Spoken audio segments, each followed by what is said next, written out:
Marcos Caseiro, suba na canoa. Bem-vindo, Caseiro. Caseirão das massas, hoje você é oficialmente candidato? É isso? Oh! Hoje, oficialmente, eu sou um candidato a vereador pelo Partido dos Trabalhadores aqui no município de Santos.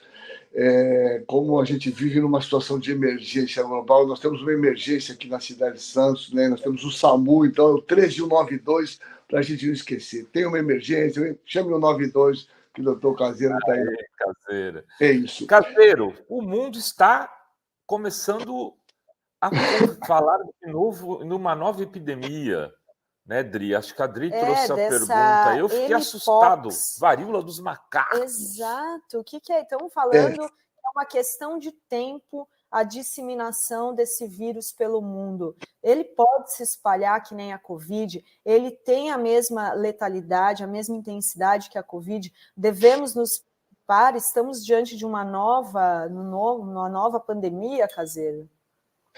Bom, então, meninos, primeiro, bom dia, bom vê-los aí, viu? Sempre um prazer ver a carinha de vocês, sempre animada aí com esse frio da peste, né? Mas olha só, rapaz, é incrível a velocidade dos acontecimentos, né? Parece que a gente é dinamitado por coisas esquisitas, né? Aqui no país, essa história totalmente sem pé nem cabeça, é sempre bom ouvir o nosso querido Pedrão, né, que tem uma lucidez total, mas e no mundo não é diferente, né? Não só essas coisas que a gente tem que combater todo dia, o fascismo, mas nós já tivemos a oportunidade de conversar algumas vezes aqui sobre o que nós chamamos na medicina, é um clássico, a gente estuda isso, viu, Rovai e Drake, nós chamamos isso de transição epidemiológica e transição demográfica. Nós estamos vivendo isso. O problema é que a gente é atropelado tanto pelos acontecimentos que mal tem tempo de conversar com um pouco de profundidade sobre as profundas alterações climáticas que estão acontecendo no nosso planeta, né? Quer dizer, a gente vive, nós já passamos, do meu ponto de vista, do momento, né, do meu ponto de vista, de retroceder com essas mudanças climáticas, né? Bom, em decorrência de tudo isso que eu estou fazendo, esse preâmbulo, para dizer que essas alterações climáticas, aumentos da temperatura global, esse enorme deslocamento de refugiados, as grandes crises que existem no continente africano, tudo isso é o tempero ideal para o surgimento dessas infecções, e está dentro do que a gente estuda de transição epidemiológica, o surgimento de novas doenças infecciosas. Exatamente isso, nós já tivemos a oportunidade de falar aqui. Só neste século nós tivemos... Eita, que alguém ligou para o Caseiro. Vamos... retornou. Tá de volta, Caseiro. Chame o Caseiro. Chama o Caseiro. Aí o pessoal está chamando. 192, deve ser algum paciente. O povo chamando o Caseiro. Mas ele já volta aqui, porque assim, é um alerta, né, bem... A gente, depois que viveu a pandemia da Covid, né, eu acho que é o maior temor de todos. Será que a gente pode viver algo parecido, né, algo né, com o que a gente viveu, que assim, faz o quê, né? 2 anos, né, gente? A gente nem se dá conta de que a gente passou pela aquela pandemia onde, né, era sem sair de casa, todo mundo lavando tudo, lavando roupa, lavando alimento, lavando tudo, né? Álcool gel, nossa, máscara, né, gente? Então, foi realmente um momento muito terrível, fora, né, aqui no Brasil, as 700 mil mortes, que é o que, né, o pior de tudo que aconteceu. Vamos ver enquanto o Caseiro não volta, Rovai? Vamos antecipar o cavalo e depois a gente volta com o Caseiro? Vamos. Então, sobe nos estúdios, Milton Cavalo, Salve, Cavalo, presidente do Sindicato Nacional dos Aposentados. Bem-vindo, Cavalo. Vou te dizer aqui que, olha, o chat aqui, nossa audiência está cheio de aposentado hoje, né, Rovai? A gente fez a pergunta, quem é aposentado aí? E, olha, choveu o chat aposentado. choveu. Aliás, quem quiser, quem é aposentado aí, diga aí no chat de novo. Pessoal, eu falei que quando eu me aposentasse, Cavalo, eu queria sair todo dia de manhã, acordar às 10, andar na praia. Assistir o São Paulo jogar? Não, que São Paulo, rapaz. Aliás, São Paulo empatou ontem, né? 0-0. E aí andar bastante, voltar a sentar e tomar uma cervejinha. Porque ninguém é de ferro depois de caminhar, entendeu? Mas não é assim, não, agora... brasileiro, né, Cavalo? Não, agora o Senado aprovou para voltar a trabalhar sem direito nenhum, né? Pois é. Eu vou subir você e o Caseiro juntos, Cavalo, e a gente vai perguntando para um e para outro e vai revezando. Porque aí, se cair a ligação de um, a gente não fica, fica refém do outro. Caseiro e Cavalo, por exemplo, vocês dois são dois grandes amigos aí. Grande Milton, legal. Prazer, estão me ouvindo? Desculpa aí, caiu. Eu estou aqui na facu, aqui o negócio da internet, aqui Cubatão, rapaz. Infelizmente, a questão, às vezes, aqui na internet não é tão adequada, mas é isso. Você encerra o teu raciocínio que você estava falando? Só inteiro. Então, prazer aí tá vendo o nosso amigo aí, Milton Cavalo, também. Uma honra estar aqui com você, viu, meu caro? Então, o raciocínio é muito simples. Na verdade... esse monkeypox é interessante, é muito interessante, rapidamente. Esse é um vírus da família do vírus da varíola. Vocês sabem, né? A varíola tem 4 tipos esse grupo do vírus da varíola. A varíola foi extinta do globo terrestre em 1973, através da vacinação. Varíola é uma doença muito grave, fatal, que leva a uma mortalidade maior que 50%. Esse monkeypox é um vírus da família do vírus da varíola que foi descrito inicialmente em macacos. Mas é importante de falar, né, que, primeiro, os macacos, nesse momento, não têm nada a ver com a história. Ainda que essa doença seja uma zoonose, zoonoses são doenças que são transmitidas entre os homens e os animais, neste momento...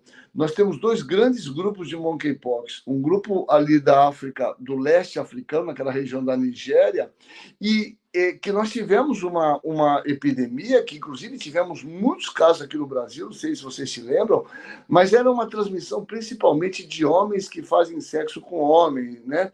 Era uma transmissão basicamente sexual. Esta atual pandemia é um clado diferente, é uma variedade desse monkeypox que é transmitido de pessoa a pessoa, por contato de objetos inanimados, né? E ela surgiu principalmente na região central da África, que é a República Democrática do Congo, né? Que é uma região que a gente sabe absolutamente complexa e complicada, atualmente em guerra civil, né? E essa doença está se expandindo de uma forma avassaladora lá, com 2 semanas com mais de 14 mil casos.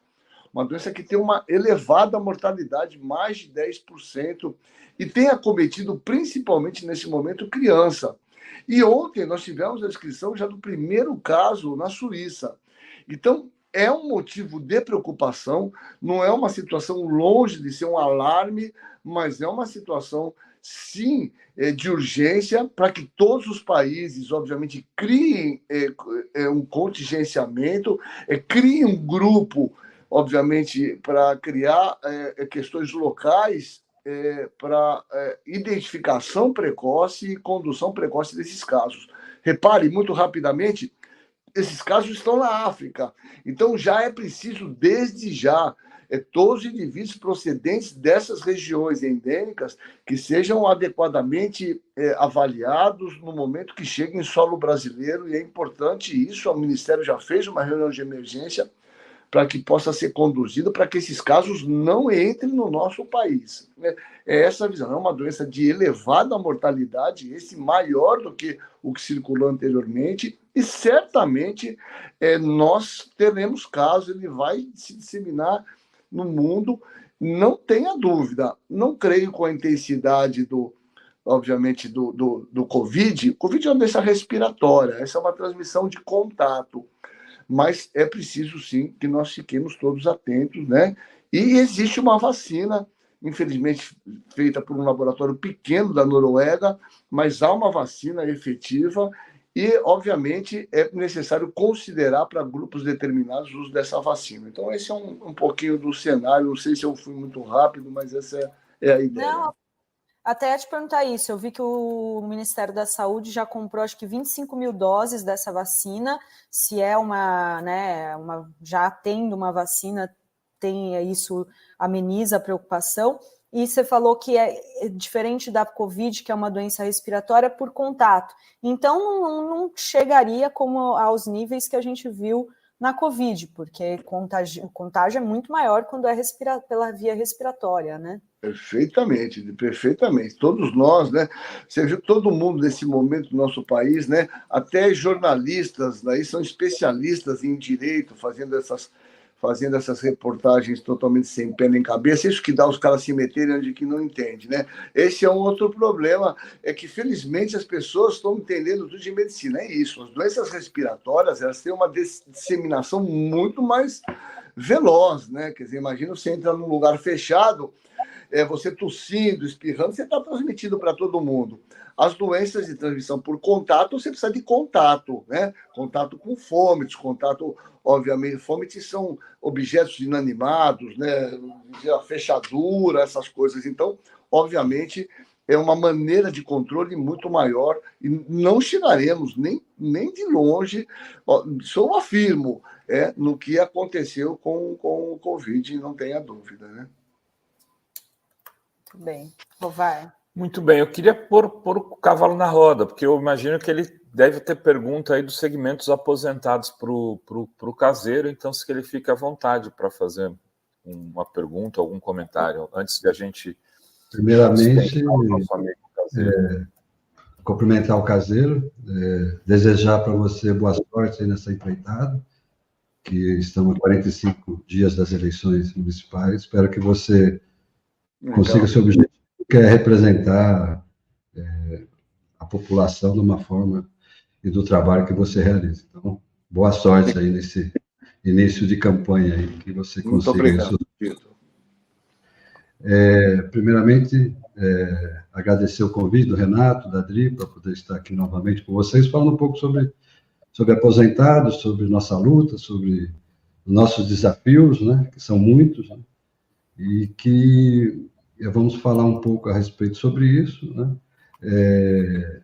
dizer que nós, na parte política também, entrando um pouco no assunto aqui, nós estamos fazendo no país todo, que o nosso sindicato está no país todo, fazendo várias discussões com agora candidatos, mas antes era com pré-candidatos, e colocando as nossas proposituras no que se refere à população idosa, né, no que se refere à questão de políticas públicas, né, e de compromissos daqueles que foram eleitos, está compromissado com essas propostas, né, que vão de encontro ao nosso dia a dia, nossas preocupações, que vão desde a questão de própria sobrevivência, no caso da questão de aposentadoria, mesmo sabendo que não é algo municipal, mas é onde começa, na base, essa discussão, né? Porque quando subir para o Congresso Nacional, a gente ter representação que vá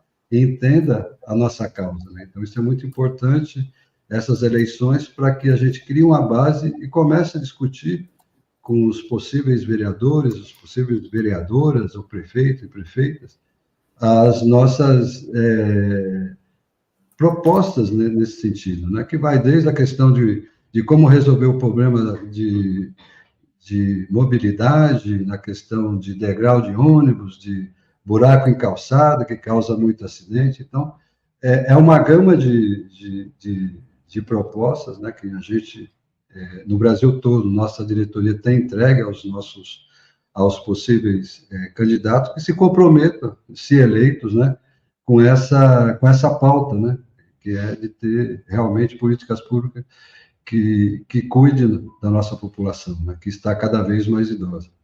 Então, um pouco. Com certeza, né? Cada vez mais idosa, né, Caseiro? Aí o sistema de saúde também precisa, né, tem adequações para lidar com essa realidade nova, né, que é a população cada vez mais velha. E como que é isso, Caseiro, né? O atendimento no SUS, que tipo de situação tem que ser levada em conta? Eu acho que isso, né, que o Milton está falando é fundamental. A primeira questão, né, só para eu gosto muito dos termos comparativos. As pessoas imaginarem que em 1900, 1910, a expectativa média de vida aqui em São Paulo, capital, era 35 anos em 1900. Hoje a expectativa de vida, por exemplo, em alguns lugares, chega a 82, 85 anos aqui no Brasil, né? Ocorre que isso é uma expectativa de vida que não é homogênea. Até nisso, as desigualdades sociais fazem mal à saúde. Você pega um município rico como o de Santos, a expectativa de vida das pessoas aqui na orla da praia, que são os aposentados, que têm mais dinheiro, mais posse, é em torno de 80, 82 anos. A média de mortalidade, quem mora na Zona Noroeste, nos morros, que são áreas mais pobres, pessoas que têm um IDH menor, a expectativa de vida é de 60 a 64 anos. Menos de 20 anos de vida em torno da questão apenas social, para vocês verem como as desigualdades fazem mal para a saúde. Então, isso é uma vergonha, né? E o que ele falou é perfeito, quer dizer, os indivíduos vão ficando com mais idade, a partir de 50 anos, começam a ter sarcopenia, começam a ter perda muscular, então, obviamente, tem mais risco de queda, e risco de queda se associa a fratura, e fraturas de fêmur, é uma grande dificuldade no serviço público e também, muitas vezes, no particular, mesmo quem paga com duras penas um convênio, hoje tem enorme dificuldade para que os convênios cumpram com aquilo que se comprometeram a fazer. Então, existem muitos desafios, né? Que, na verdade, a população idosa tem que ser absolutamente, e é uma prioridade para as políticas públicas, né? Essa população merece ter um atendimento diferenciado, essa população merece políticas específicas para eles. Só vou dar mais um dado para não me estender mais, eu vou ter que sair um minutinho que eu estou aqui dando aula, mas olha só o que eu vou te falar, Carol. Você sabe que nós somos um país em desenvolvimento que temos uma ascensão do número de casos de demência. E a demência, 77% dos casos de demência, que é Alzheimer, senil, estão ligadas à simples questão do controle de pressão arterial e diabetes. Veja, a hipertensão arterial está na gênese em 70% dos casos dos quadros demenciais. Então, veja, é preciso políticas públicas específicas para a população idosa e, na verdade, isso certamente será uma prioridade dentro das minhas proposituras, caso seja eleito, para que tenha uma visibilidade maior, com clínicas específicas para a questão da saúde do idoso. Então, muito legal o seu trabalho, estarei junto com vocês. Se tiver oportunidade de nós conversarmos especificamente um dia, eu estou à sua disposição aí, viu, meu caro? É isso. Antes de você sair, Caseiro, eu vou ler aqui os superchats e a gente segue falando aqui com o Cavalo. O Marcelo Matos diz, salve o nosso Caseirão das Massas. 29, não, qual que é o número? Não, eu acho que ele quis dizer 2024, do 9 apareceu... mas é 13192, né, o número do Caseiro. O 92 é o número que todo cidadão brasileiro tem que ter na cabeça, porque é o número da emergência, o número do SAMU. Se você precisar de uma emergência, encontrar alguém desmaiado, você tem que ligar 192. Esse número todo mundo tem que saber. Aí é fácil, é só pôr o 13 na frente e pôr a emergência que o doutor Caseiro vai chegar lá para resolver todos esses problemas. SAMU que foi criado no primeiro governo Lula, né, Caseiro? Na verdade, só que antes de 2003 não tinha SAMU, não é? Não tinha SAMU. O SAMU, na verdade... Olha só, vocês devem saber só essa novidade. O SAMU não foi criado no Lula, não. O SAMU foi criado no governo da Dilma, justamente pelo nosso ministro aqui de Santos, que é o Arthur Quioro. O SAMU é um projeto do Quioro sensacional, porque, na verdade, a questão da urgência e emergência era um enorme problema e ele conseguiu construir um negócio que está aí absurdamente consolidado e que funciona de uma maneira sensacional, né? É isso aí. Mas a Mara diz boa sorte no pleito. A Mara diz também no café da Fórum deu novo aumento da Covid. E o Daniel Miagi fala, Caseiro, com o SUS E Ministério da Saúde estão agindo com mpox e aumento de casos do Covid. Planos de saúde garantem assistência plena. No Japão aumentou números de Covid e mpox. É isso. Então, aumentou. Aliás, eu faço uma proposta para todos. Vão no site da Fórum, vocês sabem que tem umas reportagens muito boas lá que vocês podem estar lendo. Está muito boa, de muito boa qualidade para entender isso. E no que se refere à Covid, a grande questão do Covid é a vacinação. Felizmente, as pessoas acham que o problema está resolvido, ele não está. Principalmente idosos acima de 60 anos têm que tomar pelo menos 2 doses no ano. Isso é fundamental. Exatamente, né? A gente sempre fala aqui da questão de quem é vacinado, né? Não está mais coberto aí. Caseiro, muito obrigada. Obrigado, viu? pessoal. Desculpa eu sair aqui, mas eu tenho um compromisso. Um beijo em vocês, fiquem todos bem. Beijo. Valeu, Caseirão. Vamos conversar em outro momento. Um abraço. Tchau, querido. Estou à disposição, viu, Caseiro?